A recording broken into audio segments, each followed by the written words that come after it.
Le damos gracias al Señor por esta nueva oportunidad que tenemos los hermanos para poder reunirnos, ¿verdad? Y poder compartir esta palabra de vida que Él tiene para todos y cada uno de nosotros, ¿verdad? La palabra que está morando dentro de cada uno de nosotros, la palabra viva, la palabra de vida, el verbo o Cristo mismo, ¿verdad? Por medio del Espíritu Santo, quien está alojado, quien es nuestro huésped permanente y continuo dentro de nuestro ser, en nuestro espíritu.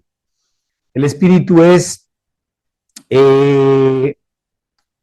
una geografía, por decirlo de alguna manera, inexplorada, no reconocida por todos y cada uno de nosotros. Sabemos que está allí, ¿verdad? Pero efectivamente al ser parte de nuestro hombre nuevo, ¿verdad? Al ser parte de nuestra nueva vida, no olvidemos que el Señor regeneró nuestro espíritu, nos dio, ¿verdad?, un nuevo espíritu. El espíritu del hombre, ¿verdad?, sale del espíritu de Dios. Es decir, el Espíritu Santo es quien engendra el espíritu del hombre. Y resulta que el Señor, al darnos el espíritu humano, este nuevo espíritu, ¿verdad?, nos da la capacidad de poder tener este órgano interno que efectivamente lo habíamos perdido por Adán, pero ahora tener este órgano que nos permite comunicarnos en la misma dimensión con Dios. Dios tenía que darnos, ¿verdad? Para poder depositar su espíritu en nosotros, un espíritu a todos y cada uno de nosotros. Y Dios nos dio ese espíritu. Y esa es una geografía, ¿verdad? En términos espirituales, bastante no reconocida por nosotros, pero vital para que efectivamente podamos nosotros entrar en una relación creciente, permanente, ¿verdad?, en nuestra comunión con Dios. Es importantísimo el hecho de que nosotros busquemos comprender y entender por la revelación que el Espíritu Santo nos tenga que dar, cómo nuestro espíritu humano es capaz de poder actuar de tal manera de que efectivamente pueda enviar todos los beneficios del Espíritu Santo que se encuentran alojados en nuestro espíritu humano hacia nuestra alma. Porque el problema que usted y yo hoy tenemos es que nuestra alma, ¿verdad?, se encuentra en este proceso de renovación, de santificación, ¿no es cierto? Y nuestra alma, mientras no reciba estos beneficios del Espíritu, siempre va a estar de alguna manera dando vueltas en el desierto. Estamos arrancando un nuevo año, ¿verdad? Y como decíamos, pues la semana pasada, pues el fin de un año y el comienzo de otro, siempre de alguna manera nos conmina a mirarnos a nosotros mismos y ver cómo efectivamente podemos, de cara al día a día, buscar, ¿no es cierto?, aquello que efectivamente el Señor ya ha determinado desde antes de la fundación del mundo para nosotros. No hablo de cómo podemos mejorar, porque el ser humano normal, común y natural busca el cómo puede mejorar, el cómo puede estar mejor en esto, cómo puede estar mejor en este otro, cómo puede mejorar, ¿verdad?, su salud, cómo puede mejorar su peso, cómo puede mejorar sus ingresos, cómo puede mejorar su preparación, etcétera, ¿no? No estamos hablando de mejorar, es cómo nosotros podemos apoderarnos desde una perspectiva eminentemente espiritual, cómo podemos apoderarnos de aquello que ya nos pertenece en Cristo Jesús. Cuidado que muchos de nosotros a veces estamos esperando que Cristo haga cosas en nuestra vida, y Cristo no va a hacer nada más en nuestra vida de lo que ya hizo por nosotros. Es decir, la Escritura nos dice en el libro de Efesios, como todos nosotros sabemos, que el Señor nos bendijo con toda bendición espiritual en los lugares celestiales en Cristo Jesús. Es decir, ya no quedó nada absolutamente en cuanto a las bendiciones del Señor que nos puedan ser dadas. Las bendiciones absolutamente nos han sido dadas y nos han sido legadas. Así que la perspectiva del cristiano no puede ser cómo voy a mejorar. sino cómo me voy a apropiar de lo que me pertenece. Porque verdaderamente la idea es tomar de lo eterno que está alojado en nuestro espíritu, de lo eterno, de lo divino, de lo sobrenatural, y traerlo a nuestra vida, a nuestra alma temporal. Traer la experiencia, ¿verdad?, de el don que Dios ya nos ha dado en Cristo Jesús y que está alojado en nuestro espíritu a nuestra vida diaria. Este es verdaderamente el anhelo, la meta y el objetivo que todos nosotros debemos tener, no solamente para este año, sino para todos los años que el Señor permita que nosotros sigamos de alguna manera viviendo en nuestra carne. Es por esto, hermanos, importante que bajo esa figura, bajo esa perspectiva, nosotros debamos entender que hay ciertas áreas todavía inexploradas de nuestro nuevo hombre que es necesario que nosotros vayamos conociendo para que podamos efectivamente apropiarnos, apoderarnos legítima y genuinamente de todo aquello que ya nos pertenece. Ustedes deben saber que el Señor no se conforma bajo ninguna circunstancia con proveer para nuestras necesidades materiales, físicas o emocionales. Efectivamente, Dios está interesado, y nuestro Padre, en que si es que Él efectivamente no desatiende a las aves del cielo, más aún, efectivamente nos va a desatender a nosotros de nuestras necesidades. Está clarísimo que todas las necesidades que nosotros tenemos, de alguna manera, el Señor también es quien las provee. Pero primariamente la idea de nuestro Padre no es proveer para nuestras necesidades, sino el que nosotros nos apropiemos de la vida que Él nos ha dado, que está por encima de todas nuestras necesidades y que tiene la capacidad efectivamente de poder generar o de poder producir las salidas, de poder producir todo lo necesario para que efectivamente esas necesidades sean suplidas. Entonces, el trabajo del Espíritu Santo para nosotros en el año pasado y en este año va a ser el que efectivamente Cristo sea formado en nuestra alma, porque Cristo está absolutamente alojado en nuestro espíritu. Como nosotros sabemos, el hombre es tripartito, espíritu, alma y cuerpo, pero el hombre natural, el hombre que sale efectivamente del primer hombre adámico, no es trino. Él es solamente trabaja en 2 dimensiones, no trabaja en 3 dimensiones. Solamente trabaja en el alma y en el cuerpo. Y hermanos, el alma y el cuerpo, y el alma en especial, que tampoco la vemos, pero sabemos de lo que se trata, mente, emociones y voluntad, no pueden conocer a Dios. Eso usted métase en la cabeza. El alma no puede conocer a Dios. El alma lo que máximo puede hacer es saber de Dios. Hay una diferencia entre saber y conocer. ¿Ok? Saber y conocer. Conocer siempre desde la perspectiva escritural tiene que ver con una relación de intimidad. De hecho, la palabra conocer se utiliza en la escritura normalmente para las relaciones sexuales entre los hombres y las mujeres. Por ejemplo, la escritura nos habla de que José no conoció a María hasta que Cristo había nacido. Y como todos nosotros sabemos, de acuerdo con la escritura, pues Cristo tuvo varios hermanos y hermanas. Y la escritura dice que José no conoció a María. También la escritura nos habla en Génesis, cuando Adán conoció a su mujer y concibió un hijo, dice. Entonces, el conocimiento que nos habla la escritura, ¿no es cierto?, solamente se da en el espíritu. Es decir, es esta relación que engendra vida. La relación que engendra vida solamente puede efectivamente estar alojada en el espíritu. Ahora, en el espíritu ya está el Espíritu Santo. El problema nuestro es cómo somos nosotros capaces de tomar de lo que nos corresponde en el espíritu y traerlo directamente a nuestra alma. Nuestra alma se constituye lamentablemente en enemiga de Dios cuando el alma no está siendo gobernada por el Espíritu Santo.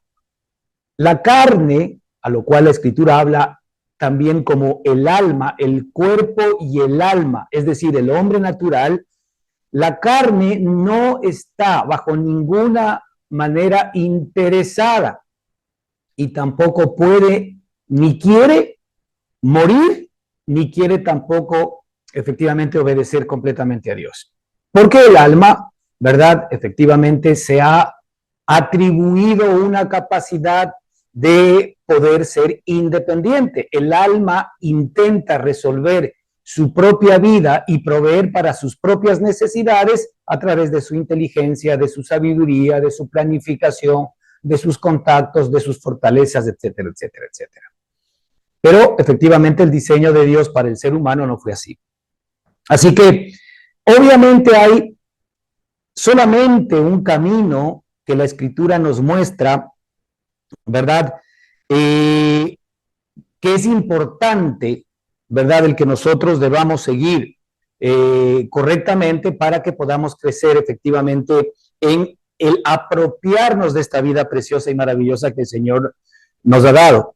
En el capítulo 4 de Primera de Tesalonicenses, versículo 1 y otros más que vamos a ver más adelante, el apóstol Pablo, hablando a los tesalonicenses, les dice que hay una manera, ¿verdad?, en que se puede aprender cómo a nosotros nos conviene conducirnos y agradar a Dios.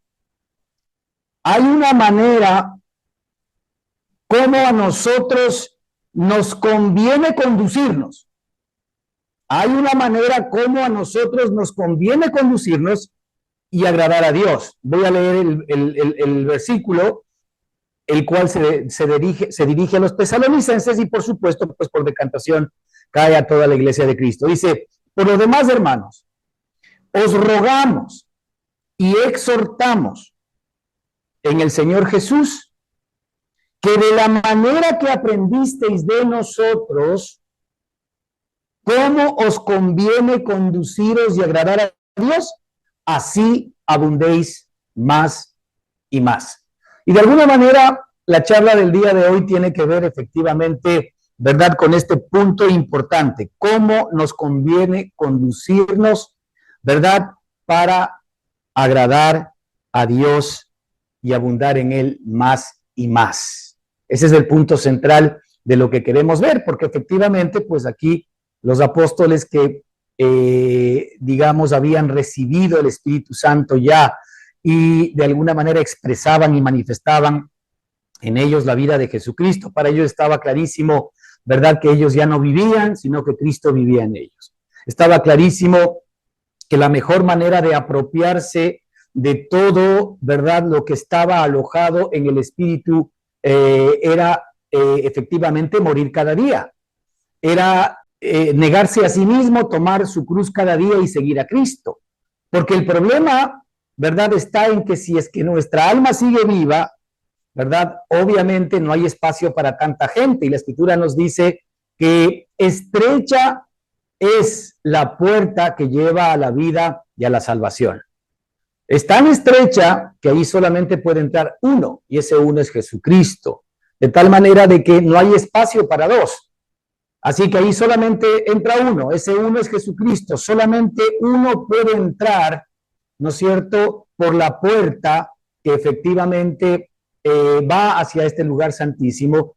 Ese uno es Jesucristo y solamente Jesucristo puede realmente impartir a nuestra alma todo aquello que efectivamente nosotros necesitamos. Es decir, el Señor Jesucristo quiere convertirse, ¿no es cierto?, en aquel mensajero, si queremos, de nuestra alma. La Escritura habla del esposo, el esposo que fue efectivamente hacia el lugar santísimo y que desde el lugar santísimo puede comenzar a impartir todas sus riquezas para nuestra experiencia cristiana, para nuestra experiencia del alma, ahora en este tiempo y todos y cada uno de los días en los cuales nosotros podamos estar.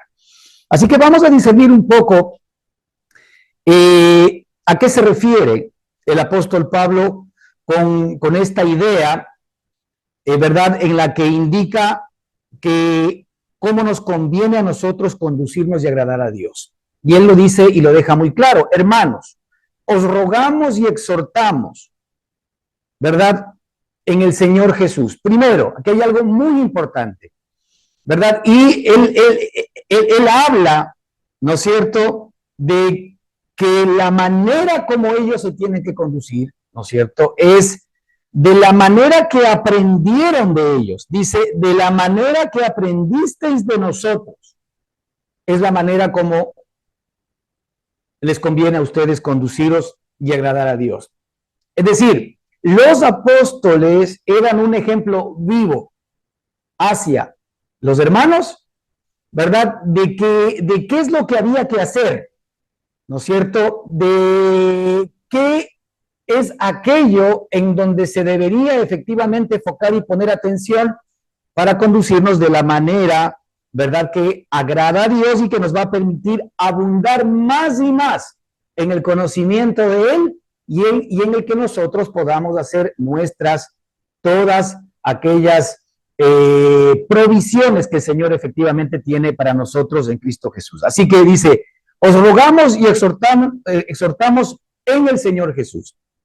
Aquí hay una primera indicación, una primera pista de la cual ya hemos hablado, pero es necesario que sigamos nosotros, ¿verdad?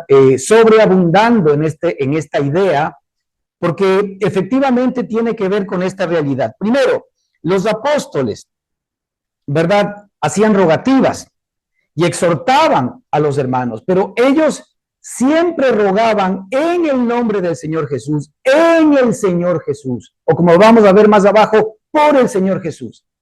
Es decir, aquí dejan clarísimo que sus exhortaciones, que sus rogativas, realmente no eran más que unas exhortaciones y unas rogativas del Señor Jesús en ellos. Es decir, el Señor Jesús rogando y exhortando por medio de los apóstoles a los hermanos. Es decir, la vida del Señor Jesús operando en cada uno de ellos y ellos simple y sencillamente convirtiéndose en una expresión y una manifestación de esa vida. Entonces, ellos eran cartas vivientes, eran epístolas vivas. Ellos efectivamente predicaban con sus acciones. Ellos predicaban con su forma de vivir. Ellos predicaban con sus hechos. Y por eso es que el Señor Jesucristo, pues en algún momento decía que cómo nosotros vamos a conocer a los cristianos verdaderos, cómo vamos a conocer a los verdaderos seguidores de Cristo, cómo vamos a reconocerlos. Dice, por sus frutos los reconoceréis. Y ya nosotros sabemos que los frutos del Espíritu son amor, gozo, paz, paciencia, benignidad, bondad, fe, mansedumbre, templanza, dominio propio, santidad, justicia, verdad. Todos estos, toda esta manifestación es el fruto que efectivamente el Espíritu comienza a producir en cada uno de nosotros, es decir, nuestra alma comienza a experimentar esto de esta nueva vida que efectivamente ha sido impartida en nuestro espíritu y que ahora es impartida por el Espíritu hacia nuestra alma. Por esto es necesario el que nuestra alma se vuelque hacia el Espíritu, ¿verdad? Por eso es necesario que nuestra alma, que normalmente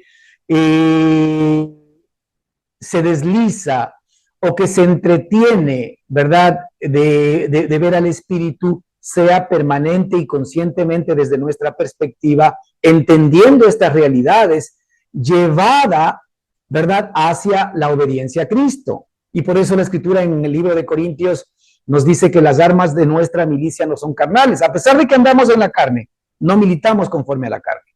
A pesar de que andamos en la carne, claro, estamos en una carne. El Señor no ha querido que salgamos de la carne. A pesar de que nosotros vivamos en la carne, vivimos en la carne, estamos en el mundo. El Señor dijo, Señor, no te pido que los saques del mundo, sino que los guardes del mal.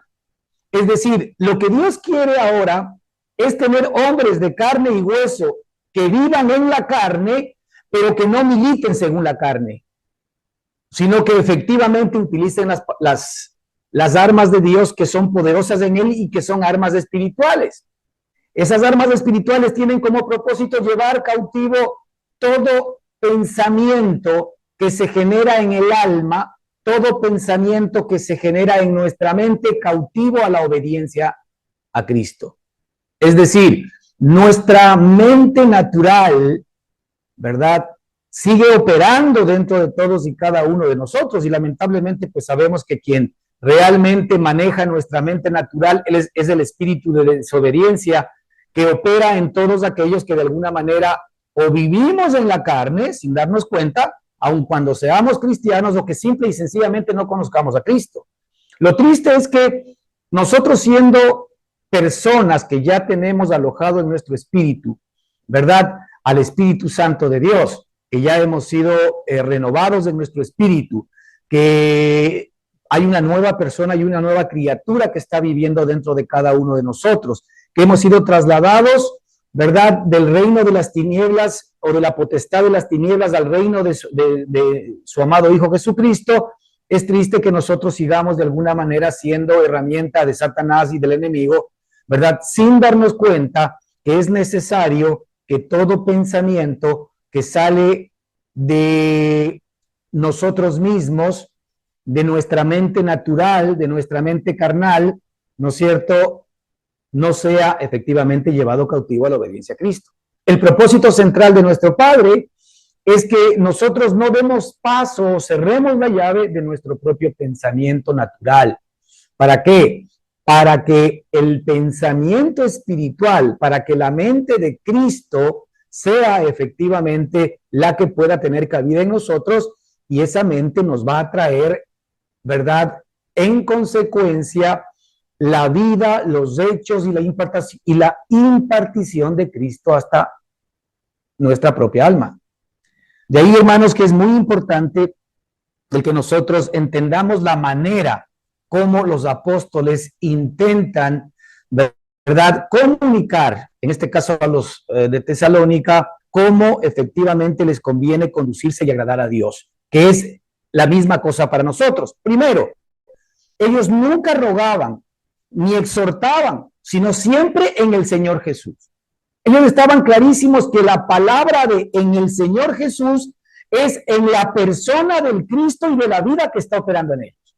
Ellos ya se abstenían de exhortar, de rogar, de hablar, de predicar, de instruir y aún de hablar en el Evangelio, si no era en la persona del Señor Jesús. Cuando ellos hablan de en el Señor Jesús, están hablando en la vida que está operando dentro de cada uno de ellos. Ellos eran conscientes que el Señor Jesús estaba operando en ellos, porque ellos se conocían más que nadie. Es decir, como ellos se conocían en su propia carne, así como tú y yo nos conocemos en nuestra propia carne, tú y yo conocemos nuestras debilidades, tú y yo conocemos nuestro carácter, tú y yo conocemos nuestros pensamientos, tú y yo nos conocemos, digamos que bastante bien. Y sabemos que hay muchísimas cosas que en nuestra propia vida, pues, por supuesto, no van todavía de alguna manera alineadas con lo que Dios quiere para nosotros o con lo que Dios nos pide a todos y cada uno de nosotros.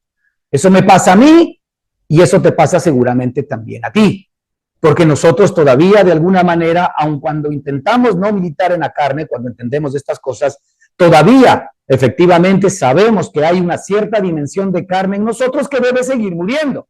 Y por eso es necesario, ¿verdad?, que en nuestra relación con Cristo, efectivamente, la muerte de nuestra vieja creación, ¿verdad?, la muerte de nuestra alma independiente. Aquí hay algo importante que nosotros debemos tal vez aclarar, ¿verdad?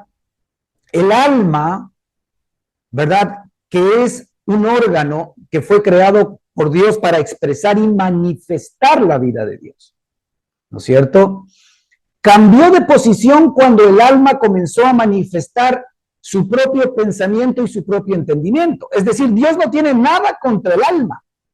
Dios ama el alma, al punto que efectivamente el Señor ha venido a salvar nuestras almas, y al punto en que ahora el Señor está trabajando y operando para que nuestra mente sea renovada, para que nuestras emociones y nuestros deseos sean renovados, y para que nuestra voluntad sea renovada. El Señor ama totalmente nuestra alma. El Señor ve a nuestra alma como la esposa, ¿verdad?, a la cual efectivamente hay que ir limpiando. El Señor Jesucristo murió por los pecados de nuestra alma, que efectivamente fueron ejecutados por nuestro cuerpo, ¿verdad? Pero sin embargo debemos entender que el Señor ama nuestra alma. Ahora, Él está en el proceso de santificar nuestra alma, como lo vamos a ver más adelante. ¿Qué significa? Que nuestra alma efectivamente comience a expresar cada día más y más y más y a manifestar, ¿verdad?, la vida de Cristo en ella. Ese es el propósito central de Dios, porque en la medida en que el alma recibe todos los beneficios de la persona de Jesucristo, el alma va a estar feliz, va a estar gozosa, va a estar agradada y va a ver con sus propios ojos cómo la vida del marido, ¿verdad?, que está siendo impartida en su ser, en su alma, en su mente, en sus emociones y en su voluntad, es la que está operando y es la que finalmente inclusive está directamente comenzando a actuar en las circunstancias, ¿verdad?, de aquellas cosas que nosotros podemos ver. Es maravilloso entender de que tenemos a Cristo a nuestro favor. Fíjese, por eso es importante entender esta parte. Os rogamos y exhortamos en el Señor Jesús. Esta es la manera, ¿verdad?, que efectivamente ellos estaban mostrando. Esta era la escuela, la universidad de la vida que estaban de alguna manera, ¿verdad?, mostrando hacia efectivamente las personas que los conocían. Y por eso dice el apóstol, os rogamos y exhortamos en el Señor Jesús. Es decir, ellos no se atrevían bajo ninguna circunstancia a proferir un consejo, a proferir una idea, a proferir un pensamiento que no esté en el Señor Jesús, o sea, que no sea del Señor Jesús. Mira el nivel de relación que ellos han llegado a tener con Cristo. El nivel de relación que el alma de ellos ha llegado a tener con el Espíritu. Por esto es importante, hermanos, que entendamos que la vida cristiana se trata de esto. La vida cristiana se trata del nivel de relación que tu alma tenga con el Espíritu. El nivel de relación que tu alma va teniendo con el Espíritu. El nivel de relación, ¿verdad?, que tu alma va teniendo con el esposo. La Escritura nos dice que el Señor Jesucristo, ¿verdad?, nos llevó a la muerte en la cruz del Calvario, ¿no es cierto?, para que nosotros dejemos de ser, ¿verdad?, del enemigo, de la ley, para que nosotros ya no tengamos otro marido, ¿verdad?, que nos acuse, que nosotros no tengamos otro marido que nos condene, que nosotros no tengamos otro marido que nos exija cumplir, ¿verdad?, los mandamientos, que nos exija cumplir la voluntad de Dios a rajatabla, cuando efectivamente nuestra naturaleza pecaminosa es incapaz de poderlo hacer. Entonces el Señor Jesucristo coge esa naturaleza pecaminosa, toma la naturaleza pecaminosa en su propio cuerpo y la lleva a la cruz del Calvario y ahí la elimina. ¿Para qué? Dice la Escritura. Para que esta naturaleza pecaminosa efectivamente muerta, ¿no es cierto?, dé paso a la resurrección de Jesucristo, es decir, dé paso al hecho de que ahora Cristo nos resucita juntamente con Él. ¿Para qué? Para que ahora nuestra alma sea del que ha resucitado. Es decir, ahora nuestra alma, por la obra de Cristo a nuestro favor, le pertenece al que resucitó. Nuestra alma ya no le pertenece al enemigo. Nuestra alma ya no le pertenece a nuestra carne. Y por eso la Escritura también nos dice que nosotros deudores somos, no a la carne, para que caminemos según la carne. ¿Qué significa aquello? Que la carne ya no tiene ningún documento legal, no tiene ningún acta notarial celestial que le permita decir que efectivamente nosotros le estamos debiendo algo. Por eso dice la Escritura que nosotros ya no somos deudores a la carne, para que vivamos conforme a la carne. Es decir, si nosotros estamos viviendo conforme a la carne es porque no estamos obteniendo la revelación de la vida del Hijo viviendo en nosotros. Los apóstoles sabían muy bien de esta revelación y por eso es que aún sus rogativas y aún sus exhortaciones siempre, todo el tiempo eran en el Señor Jesús, es decir, en la vida de Cristo que había sido depositado en ellos, en la vida de Cristo que había sido depositado en ellos. Hermanos, esa vida de Cristo que ha sido depositada en ellos es exactamente igual, la misma vida que ha sido depositada en nosotros. Pero lamentablemente, nosotros, yo, ustedes, en alguna medida, y usted debe determinar en qué medida, ¿verdad? Todavía o no estamos conscientes de esa vida, ¿verdad?, que está en nosotros, o si estamos conscientes de la vida que está en nosotros, no le estamos dejando que esa vida actúe por nosotros. No estamos nosotros dando posibilidad para que cada cosa que efectivamente nosotros hagamos o dejemos de hacer, ¿verdad?, sea en función de el Señor Jesús, sea en función de la vida del Señor Jesús y no en función de nuestra propia vida. Ahí es donde nuestra alma tiene que morir. ¿Por qué? Porque todavía nuestra alma conserva ciertas cosas, ciertos gustos, ciertos anhelos que no está dispuesta a que mueran. Y hermanos, hay una realidad que por supuesto nos puede resultar media molesta a muchos de nosotros, porque todavía en nuestra carne, en la cual operamos, ¿verdad?, en ciertas áreas de nuestra vida o en muchas áreas de nuestra vida todavía, aún en nuestra carne nosotros estimamos muchas cosas de la carne. Específicamente estimamos todas aquellas cosas buenas de la carne. Fíjate este versículo cuando el Señor nos dice que el que pierda su vida por mí la hallará. Hay otros versículos que dicen que el que pierda recursos, que el que pierda riquezas, que el que pierda relaciones, que el que pierda padre o madre por mí, dice, le será recompensado, ¿verdad?, en esta vida y en lo futuro. Porque todo aquel que quiera conservar su vida, la perderá. Es decir, todo aquel que quiere conservar su vida de la carne, perderá la verdadera vida que tiene dentro de él. Ahora, perderá esa vida, perderá la capacidad de que esa vida se pueda expresar y la podamos conocer mientras estamos en la carne. No está hablando de perderá su vida porque se va a ir al infierno. Cuando nosotros hemos conocido a Cristo, cuando efectivamente nosotros hemos nacido de nuevo, ya el Señor logró para ti y para mí una salvación eterna, porque nosotros le costamos la sangre de su amado Hijo Jesucristo.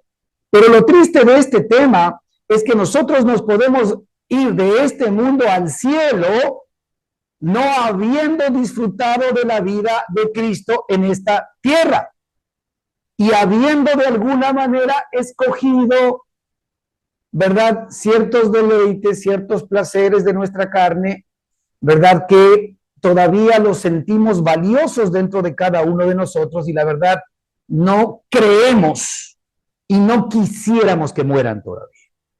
Ahora, esos tesoros que nosotros atesoramos en nuestro corazón no son o son obstáculos, son corchos, son tapones que nosotros ponemos al Espíritu para que la vida de Cristo, que evidentemente no se compara en absoluto con aquellas cosas más deseables que tengamos en nuestra carne o más de estima que tengamos en nuestra carne, ¿verdad? No se parecen en absoluto y no tienen ni siquiera una posibilidad de medida, las podamos nosotros disfrutar en este tiempo. Ahora, esta palabra de exhortación es para ti, es para mí, es para todos. Porque en alguna medida todavía muchos de nosotros tenemos tapones, ¿verdad?, espirituales que de alguna manera están frenando el que fluya la vida de Cristo. Y estos tapones son aquellas cosas que nosotros todavía estimamos como buenas, que todavía estimamos como de gran valor y como de gran estima en nuestra carne. Entonces, nuestra carne es el problema. Nuestra carne no permite que nosotros ahora, en este tiempo, en esta vida, podamos crecer en este conocimiento experimental, ¿verdad?, de la vida de Cristo en nosotros, en donde podamos ver a Cristo efectivamente trabajando y moviéndose dentro de nosotros a nuestro favor, conociéndole dentro de nosotros. La única manera como nosotros vamos a conocer a Cristo, hermanos, es cuando Cristo aparezca en nosotros. Alguien decía muy acertadamente, si Cristo no aparece en nosotros, nosotros no nos pareceremos a Cristo. Escuche bien. Si Cristo no aparece en nosotros, nosotros no pareceremos a Cristo. La única manera como vamos a parecer a Cristo hacia los demás es que Cristo aparezca en mí. Y Cristo aparece en mi alma. Cristo aparece en mis pensamientos. Cristo aparece en mis emociones. Cristo aparece en mi voluntad. Cristo aparece en mis decisiones. Si todavía nosotros tenemos pensamientos, conceptos, emociones, deseos, sentimientos errados y tomamos malas decisiones, es porque la vida de Cristo en esas áreas no se ha manifestado. Entonces, ¿qué es lo que tú y yo necesitamos? Tú y yo como carne no somos capaces de poder cambiar la historia de nuestra mente, de nuestras emociones y de nuestra voluntad. Tú y yo, ¿verdad? Como seres anímicos simplemente no somos capaces de poder cambiar nuestra alma o de poder efectivamente hacer que nuestra alma obedezca a Dios o cambie de acuerdo a lo que quisiésemos. La única manera es dejar paso al Espíritu para que por el Espíritu, dice la Escritura, hagamos morir las obras de la carne. Es decir, Cristo es el único que puede matar las obras de nuestra carne. Cristo es el único que puede acabar con los deseos que de alguna manera, por más buenos que sean, porque para nosotros es sencillo el querer zafarnos de los malos deseos, pero todos aquellos deseos, ¿verdad?, que de alguna manera nosotros llamamos buenos, pero que no son nacidos desde el Espíritu, el Señor tampoco los va a aceptar y se convierten en tapones para que nosotros no experimentemos la bendición que el Señor ya nos ha dado desde antes de la fundación del mundo.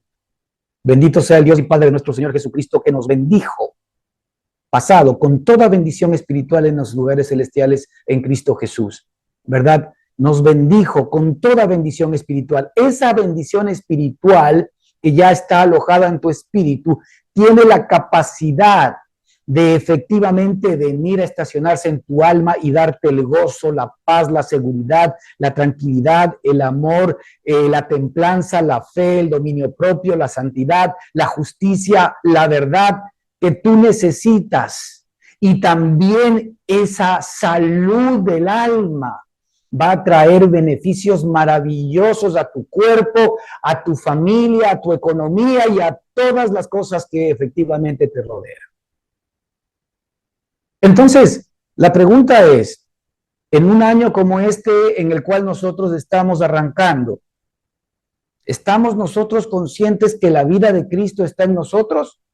Pues muy posiblemente la respuesta es sí, estamos conscientes de que la vida de Cristo está en nosotros. Pero la pregunta es, ¿nosotros estamos permitiendo que esa vida se exprese y se manifieste en nuestra alma? Pues bueno, esa es una respuesta particular.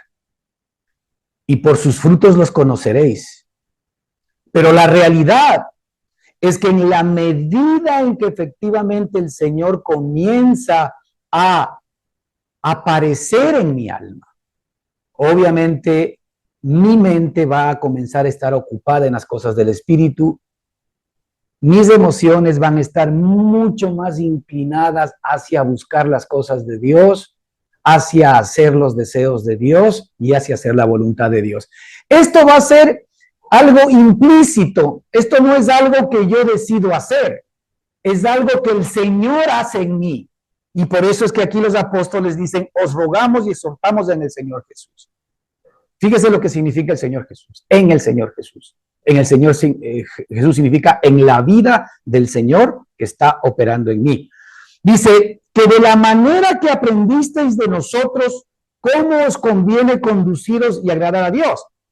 Es decir, ellos aprendieron no en un taller o en un seminario. No se olvide que en aquel entonces no existía la Biblia. No existía este libro maravilloso que nosotros tenemos que llamamos la Biblia. La Biblia no es la palabra de Dios. La Biblia lo que hace es, ¿no es cierto?, revelar a la palabra viva de Dios en nosotros. Porque a veces nosotros inclusive rendimos culto a la Biblia creyendo que la Biblia es la palabra de Dios. No, no. La Biblia, ¿no es cierto?, es una escritura. De hecho, los apóstoles, cuando hablan, ¿no es cierto?, entendiendo que en ese entonces, no se olviden, no existía la escritura, ellos nunca hablan de la Biblia como la palabra de Dios. Ellos hablan de la palabra viva de Dios, porque la palabra viva estuvo con ellos mientras estuvo en la carne. Y como ellos conocieron a Cristo en la carne, ahora lo estaban conociendo en el Espíritu. Esa es la palabra que ellos portaban, la palabra viva de Dios. Es decir, a un ser vivo, a un Dios vivo, a un ente vivo dentro de ellos, ¿no es cierto?, que primero lo conocieron en su carne, en los días de su carne, y que no entendían todas las cosas en los días de su carne que Cristo les hablaba. No entendían porque no habían nacido de nuevo, porque no tenían el Espíritu, la revelación del Espíritu, porque no tenían la naturaleza divina.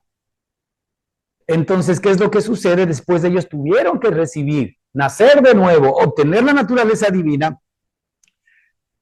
Tuvo que ser regenerado su espíritu para que venga el Espíritu Santo sobre ellos y ahora les comience a enseñar todas aquellas cosas que el Señor Jesucristo realmente les estuvo enseñando mientras estuvo en la carne. Fíjese la experiencia de los apóstoles. A esto ellos llamaban la palabra viva. Llamaban la palabra viva al Cristo que escucharon, que lo tocaron, que lo vieron, que lo miraron, que lo olieron, al Cristo con el cual comieron, con el cual lucharon, con el cual lloraron juntos. Conocieron a ese Cristo, pero faltaba, porque el verdadero Cristo, que aún efectivamente no se había revelado, era el Cristo glorificado, el Cristo que había efectivamente hecho el trabajo de redención a través de la cruz del Calvario, el Cristo que había llevado a Satanás, al mundo y a nuestra carne a la cruz, el Cristo que había sepultado toda la vieja creación, el Cristo que por el poder de Dios había resucitado, el Cristo que por el poder de Dios había ascendido, el Cristo que por el poder de Dios había sido glorificado. Ese Cristo sentado a la diestra de Dios es el Cristo que ahora es enviado y es impartido en todos y cada uno de nosotros. Ese es el Cristo que reciben los apóstoles y es el Cristo que ahora tú y yo recibimos. Ahora, ese Cristo está alojado efectivamente dentro de cada uno de nosotros. Entonces, para ellos la palabra viva, la palabra, cuando ellos dicen que la palabra es viva y eficaz, se estaban refiriendo al Señor Jesús que mora en cada uno de ellos y que lo están conociendo cada día más en su alma, porque la palabra de Dios, que es la palabra viva que está dentro de su espíritu, impartiéndose a su alma, para ellos era una experiencia de todos los días. Y esto es lo que efectivamente enseñaban a los hermanos. Ellos enseñaban algo real y algo que los hermanos de Tesalónica realmente eran capaces de también poder experimentar. En ese entonces no habían universidades, no habían seminarios bíblicos, no había escuela dominical, no había nada de eso de lo que tenemos el día de hoy. En ese entonces solamente lo que había es la expresión, la manifestación de Cristo a través de los apóstoles y ellos efectivamente su experiencia, porque también ya tenían que comenzar a viajar, comenzaron a dejarla escrita a través de efectivamente las cartas apostólicas. Y es a esto lo que los apóstoles después llaman las escrituras, no le llaman la palabra de Dios. Nosotros ahora hemos tergiversado y hablamos de la palabra de Dios como la Biblia, pero la palabra de Dios, ¿verdad?, está morando en nuestros corazones, el verbo de Dios. En el principio era el verbo, a ese verbo es el que está morando ahora en nuestro corazón y en nuestro espíritu, ¿verdad? Entonces, esta es la manera como ellos aprendieron. De la manera que aprendisteis de nosotros, ¿verdad? ¿Cómo os conviene conduciros y agradar a Dios? Así abundéis más y más. Versículo 2 dice, porque ya sabéis qué instrucciones os dimos por el Señor Jesús. Muy bien, otra vez, fíjate. Ellos daban instrucciones, versículo 2. Dice, porque ya sabéis qué instrucciones os dimos por quién. Las instrucciones que nosotros les dimos a ustedes es por el Señor Jesús. Es decir, el Señor Jesús viviendo en nosotros. Las instrucciones que nosotros les dimos no fue por nosotros. Las instrucciones que nosotros les dimos fue por el Señor Jesús. Entiendan bien esta parte que es muy importante. Las instrucciones fueron dadas por el Señor Jesús, no por ellos. Otra vez, tanto como arriba, en el Señor Jesús, y aquí por el Señor Jesús. Por el Señor Jesús denota que es el Señor Jesús el que exhorta, que es el Señor Jesús el que ruega, que es el Señor Jesús el que da instrucciones. Ese es el nivel al cual Dios quiere que lleguemos, hermanos, en donde nosotros vivamos por el Señor Jesús. No vivamos obedeciendo al Señor Jesús. No vivamos intentando hacer la voluntad del Señor Jesús. No vivamos intentando imitar al Señor Jesús. La imitación que nosotros debemos tener del Señor Jesús es lo que Él hizo con el Padre. Es que Él expresaba la vida del Padre. Entonces ahora nosotros, ¿cómo imitamos a Jesús? Y expresando la vida de Jesús. Así es como imitamos a Cristo. Cuidado que no se refiere a agarrar nuestra naturaleza pecaminosa y hacer nuestro mejor esfuerzo para sacar la mejor versión de Cristo de nosotros. No hay tal falacia. Aquí de lo que se está hablando es del Cristo morando en nosotros, ¿verdad?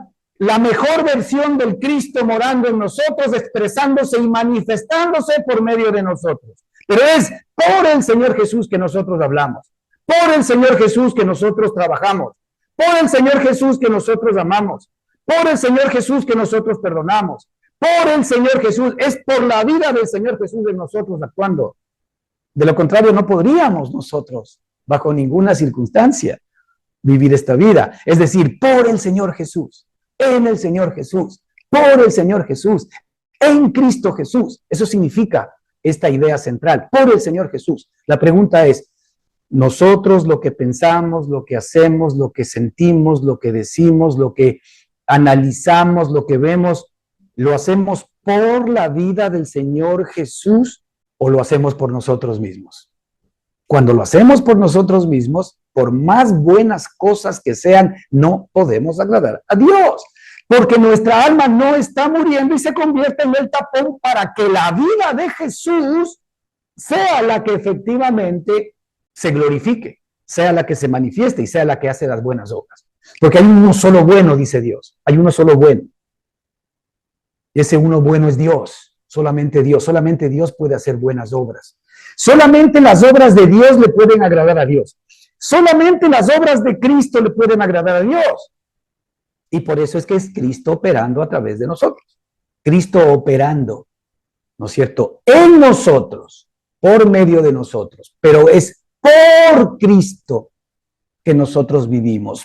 Por Cristo que nosotros operamos. Miren, palabritas tan sencillas que a veces nosotros los pasamos por alto, hermanos, pero que efectivamente tienen que remover lo profundo de nuestro ser para que sepamos en realidad en quién estamos operando. Si estamos operando en nuestra carne, aun cuando efectivamente nosotros podamos estar viviendo la vida cristiana, ¿estamos operando en nuestra carne o estamos operando por el Señor Jesús? La manera de operar por el Señor Jesús, la manera de hablar por el Señor Jesús, la manera de trabajar por el Señor Jesús, la manera de relacionarme con mi familia por el Señor Jesús, la manera de relacionarme con la sociedad por el Señor Jesús. Si es que efectivamente todo lo que yo hago es por Él, entonces estoy seguro que lo que yo voy a poder expresar y manifestar es la vida de Jesús. Ahora, no porque yo esté haciendo un gran esfuerzo, ¿no? Y no porque yo haya tomado unas decisiones para poder experimentar o expresar esa vida, ¿no? Sino porque la vida del Señor Jesús se está expresando en mí. Es decir, yo estoy viviendo por la vida de Jesucristo. Eso es vivir por Cristo. Ahora, hermanos, esto es algo que nosotros tenemos que efectivamente ir experimentando. ¿Cómo experimentamos? La única manera, hermanos, es volcando nuestra mirada a nuestro espíritu. Si algo tú deberías y yo debería conocer, es más, cómo opera nuestro espíritu humano, cómo nuestro espíritu humano efectivamente se apodera de todo aquello que le pertenece a Dios, porque allí es donde Cristo está morando en nuestro espíritu. No te olvides que nuestro espíritu humano salió del espíritu de Dios, es decir, están en la misma onda, están en la misma naturaleza, y es por esto que toda la revelación viene a nuestro espíritu, y después, una vez que nuestro espíritu entiende y conoce todo, nos pasa al alma, y ahí es cuando uno dice, ya entiendo, ya veo cosas que antes no podía ver. Por ejemplo, lo que estamos viendo ahora, ¿no es cierto? Cómo los apóstoles verdaderamente instruían, porque ya sabéis qué instrucciones os dimos por el Señor Jesús. Entonces, muy bien, ¿qué puede instruir el Señor Jesús? Porque otra manera de decirlo es porque ya sabéis cómo el Señor Jesús los instruyó a través de nosotros. Podemos llegar nosotros a tener ese nivel. Decir a los demás que realmente lo que yo te estoy diciendo es que el Señor Jesús te lo está diciendo a través mío. Ojo, que hay que tener allí realmente un nivel de discernimiento tan profundo, porque cuando yo me voy a atrever a decir eso, es cuando yo vea en mi propia vida a Cristo apareciendo en mí. Cuando yo vea en mi propia vida lo que yo era y ahora pueda comparar la vida que tengo de Cristo en mí, que es totalmente distinta y diferente a lo que yo era. Ahora yo sé que no soy yo. Ahora yo puedo decir porque ya no vivo yo, mas Cristo vive en mí. Es decir, este proceso, hermanos, de Cristo vive en mí, es un proceso de que Cristo actúa en mí. Es un proceso de que Cristo opera en mí. Es un proceso de que Cristo realmente lo que está haciendo es expresándose y manifestándose a través de mi propia vida. Entonces, para llegar a esto, el apóstol decía, pues miren, la voluntad de Dios, versículo 3, dice, pues la voluntad de Dios es vuestra santificación. Punto. Porque las demás cosas que vamos a leer son consecuencia de la santificación. Dice, pues la voluntad de Dios es vuestra santificación. Esa es la voluntad de Dios.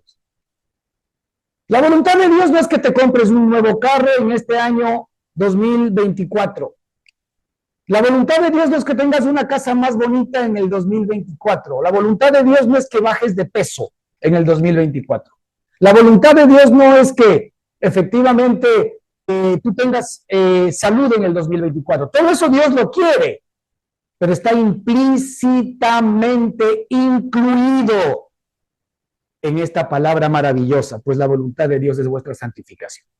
La santificación, que es una palabra que se ha hecho religiosa. Nosotros cuando hablamos de santificación estamos hablando de religión. Pero la santificación no es más que cuánto de Cristo realmente ya está habitando en mi alma. Ya, olvídese de la santificación como nosotros la entendemos en los ambientes religiosos. La santificación nosotros la entendemos por ser santos, por vernos santos, por tomar decisiones santas y justas.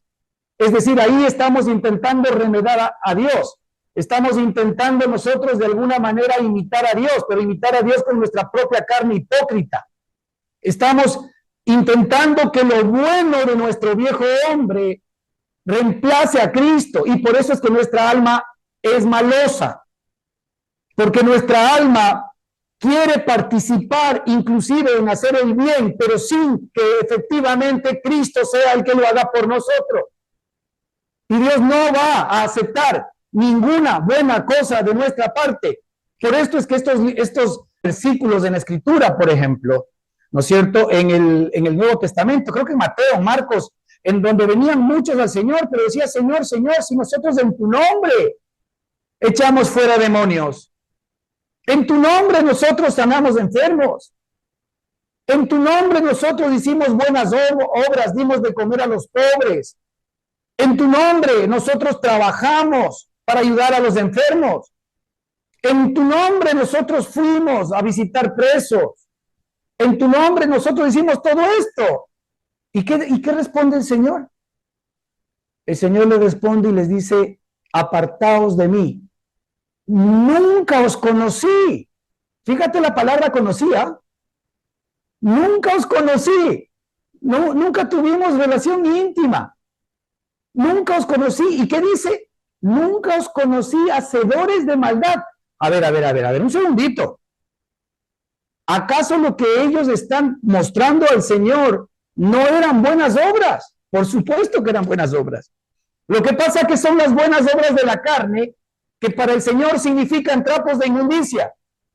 Y lamentablemente, hermanos, lamentablemente, estas son las cosas que todavía nosotros atesoramos de nuestro corazón.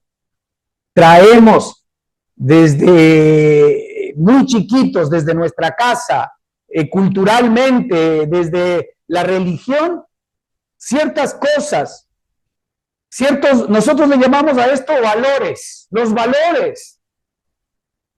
Entonces nosotros queremos que los valores reemplacen a Cristo. Esas son las buenas obras que nuestros valores pueden hacer. Nuestros valores no van a salvar a la humanidad. Nuestros valores no van a hacer que las personas sigan muriendo. Nuestros valores son frutos buenos del mal árbol. No se olvide que el árbol del conocimiento del bien y del mal queda bien y mal.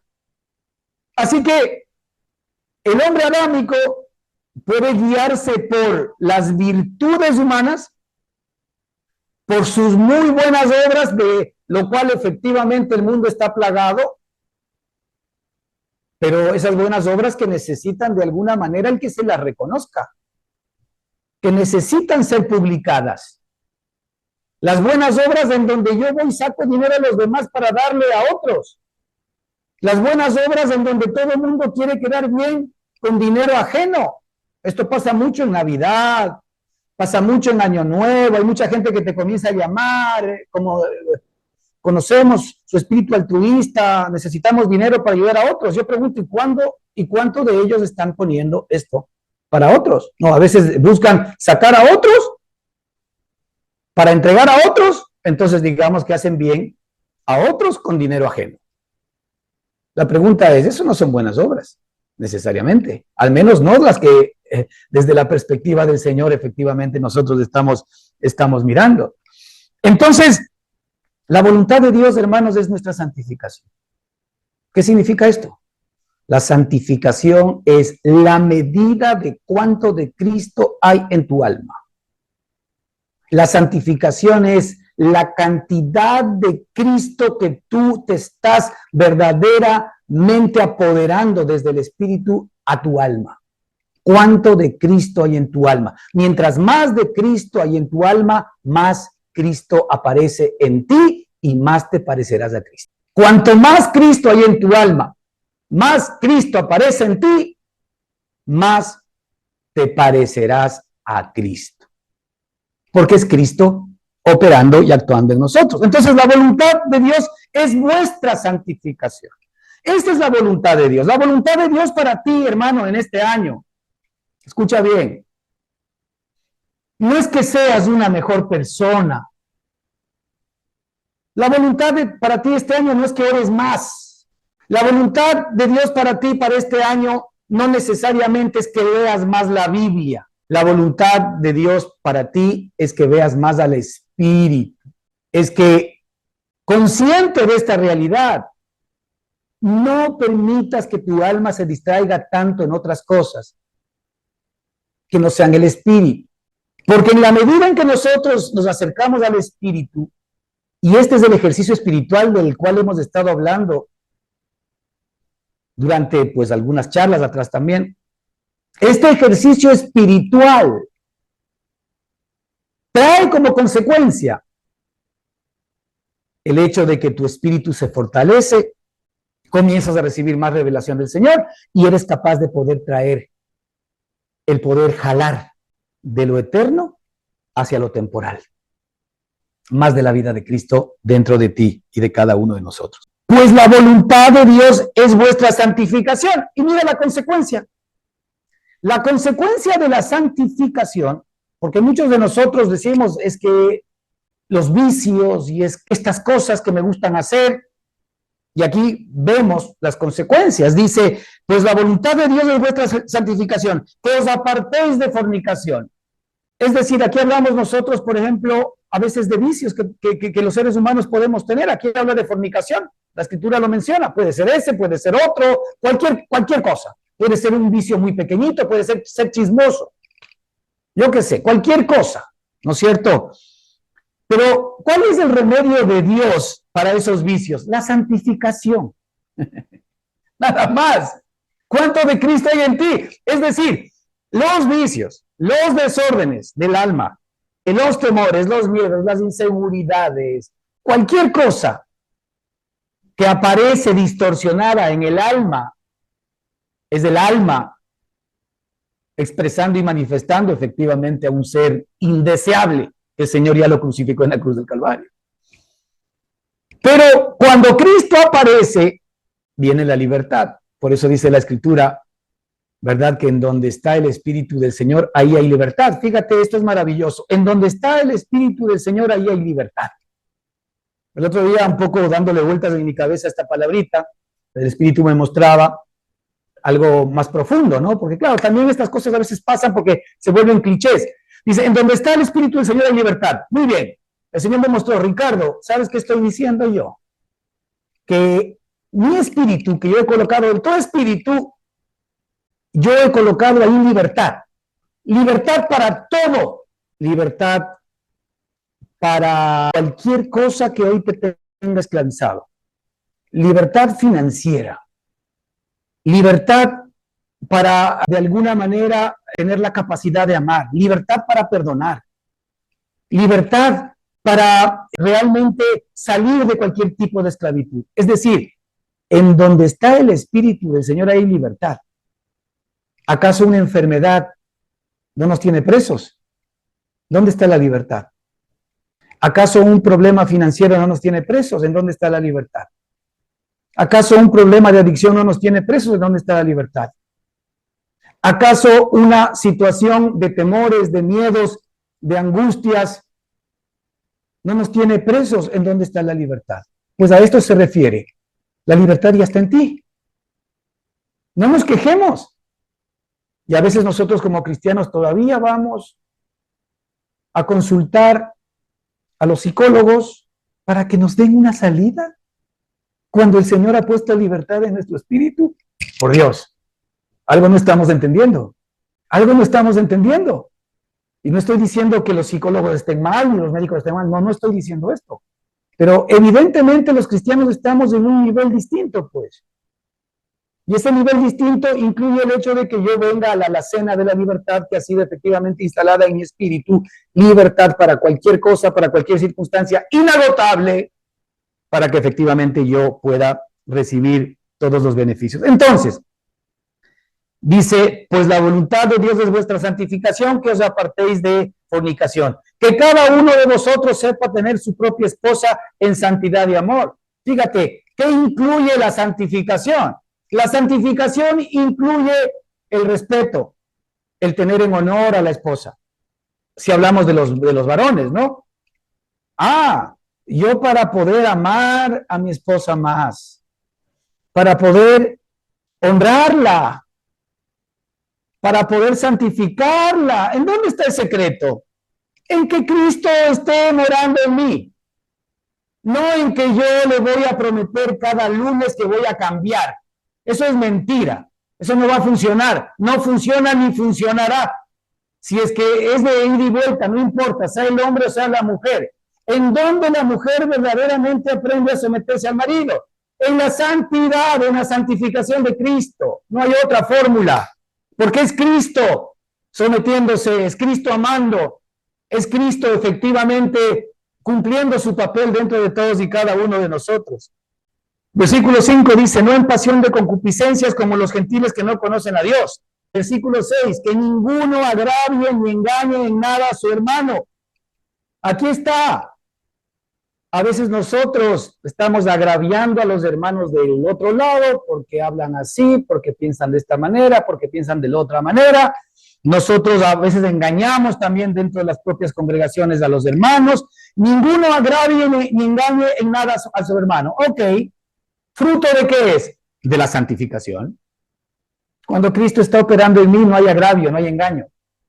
Eso es lo que nos está diciendo la Escritura. ¿Ok? Versículo 7 dice, pues no nos ha llamado Dios a inmundicia. No, o sea, Dios no nos ha llamado para que seamos cristianos y sigamos viviendo la vida como si no lo fuéramos, dice. Dios nos ha llamado, pues Dios no nos ha llamado a inmundicia, sino a santificación. Dios nos ha llamado a que Cristo aparezca cada día más en nosotros. Esta es la manera, hermanos queridos, cómo nos conviene conducirnos y agradar a Dios. Esta es la manera como nos conviene conducirnos y agradar a Dios. Nos conviene conducirnos porque nos conviene, porque nos es conveniente, porque nos va a traer buenos frutos, porque nos va a traer buena recompensa, porque nos va a traer buenos resultados. Y también Dios va a estar agradado. Miren cómo se unen allí efectivamente esa conjunción de ideas. ¿Quién es realmente el catalizador de toda esta bendición? Es Cristo, viviendo en mi espíritu, trayéndolo a mi alma, para que mi alma también comience a disfrutar todos los beneficios de esta preciosa vida que nos falta todavía conocer mucho, ciertamente.